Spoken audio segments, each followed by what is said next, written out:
सातवें नवरात्र पर मां काली की पूजा से व्यक्ति को असीम शक्ति, साहस और निरंतरता मिलती है। यह दिन हमें सिखाता है कि जब भी हमें कठिनाई का सामना करना पड़े, मां काली हमें अपनी शक्ति और साहस से संबल प्रदान करेंगी। उनके प्रति सच्ची श्रद्धा और भक्ति से जीवन में सभी बाधाओं को पार करना संभव है। आओ मां काली की पूजा की तैयारी करें। पूजा सामग्री। सातवें नवरात्र की पूजा के लिए निम्नलिखित सामग्री की आवश्यकता होती है। मां काली की प्रतिमा या चित्र, दीपक और तेल, अगरबत्ती और धूप, फूल, विशेष रूप से लाल फूल जैसे गुलाब या कनेर अर्पित करें।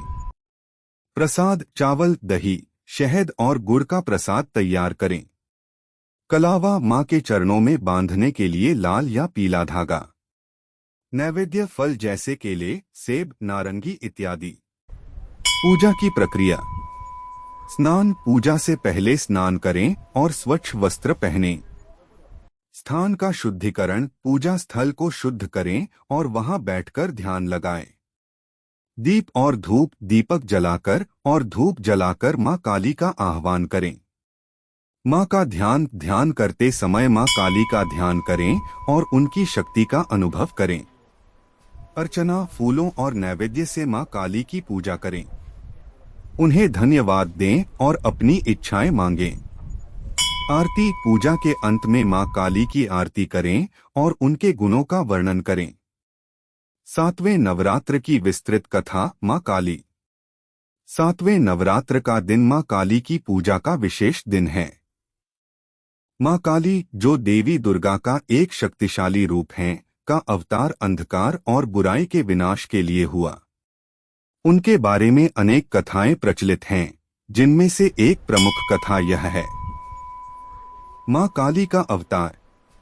कथा के अनुसार जब धरती पर असुरों ने आतंक मचाना शुरू किया, तब देवताओं ने भगवान शिव से सहायता मांगी। असुरों के अत्याचारों से त्रस्त होकर भगवान शिव ने मां काली को उत्पन्न किया। मां काली ने अपने काले, डरावने रूप में प्रकट होकर सभी राक्षसों का नाश करने का निर्णय लिया। राक्षसों का आतंक। महाकाली के अवतार के समय धरती पर एक भयंकर राक्षस महिषासुर ने आतंक फैलाया था। वह शक्तिशाली और अनगिनत राक्षसों से भरा हुआ था। उसने स्वर्ग पर आक्रमण किया और देवताओं को डराया। महिषासुर ने सभी देवताओं की शक्तियों को समाप्त कर दिया और उनके स्वर्ग में स्थान बना लिया। इस संकट को देखते हुए सभी देवताओं ने मिलकर मां काली की प्रार्थना की। मां काली ने अपना तेज फैलाकर महिषासुर के साम्राज्य की ओर प्रस्थान किया।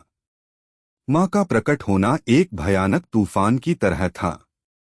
उनकी आंखों से आग निकल रही थी और उनका स्वर सुनकर सभी राक्षस कांपने लगे। महिषासुर का संहार। महिषासुर ने जब मां काली को अपने सामने देखा, तो वह उनकी शक्ति को देखकर भौंचक रह गया।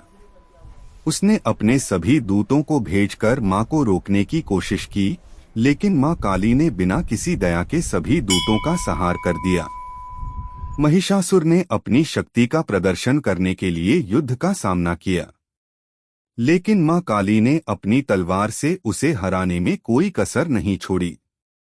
उनके साथियों ने देख लिया कि मां का युद्ध कौशल अद्वितीय था। उन्होंने अपनी शक्तियों का प्रयोग करके महिषासुर के सारे यंत्रों को नष्ट कर दिया और अंत में उसे धरती पर पटक दिया। काली का रूप। मां काली का रूप बेहद भव्य और भयावह था।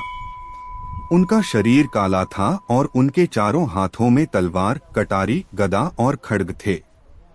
उनके मस्तक पर एक सोने का मुकुट था और उनका चेहरा अत्यंत गंभीर और तेजस्वी था। मां काली ने अपने शत्रु को विनाश का मार्ग दिखाया और जब वह महिषासुर को मार रही थीं, तो उन्होंने अपने मुंह से रक्त को चाटना शुरू कर दिया। इससे उनका रूप और भी भयानक हो गया, जिससे उनके भक्तों को डर और श्रद्धा का अनुभव हुआ। भगवान शिव का हस्तक्षेप। जब मां काली महिषासुर के रक्त को चाटने लगीं, तो उनका रूप और भी भयंकर होता गया। देवताओं ने देखा कि मां का नियंत्रण अपने आप से बाहर हो रहा है और वे विनाश की ओर अग्रसर हो रही हैं। भगवान शिव ने मां काली को नियंत्रित करने का निर्णय लिया। भगवान शिव ने मां काली के सामने प्रकट होकर उन्हें शांत करने की कोशिश की।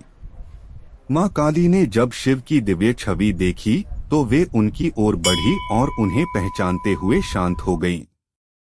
शिव ने मां को समझाया कि विनाश के बाद सृष्टि की रचना का समय आता है और विनाश का उद्देश्य केवल सकारात्मक परिवर्तन लाना है। मां काली का आशीर्वाद। महिषासुर के वध के बाद मां काली ने सभी देवी देवताओं से आशीर्वाद प्राप्त किया। उन्होंने अपने भक्तों से कहा कि वे हमेशा सच्चाई और धर्म की रक्षा करें। मां काली ने कहा कि वे अपने भक्तों को कभी भी निराश नहीं करेंगी और हर संकट के समय उन्हें अपने आशीर्वाद से बचाएंगी। जय माता दी। मां के भक्तों के साथ शेयर करें और सब्सक्राइब करें और कमेंट में जय मां काली लिखें।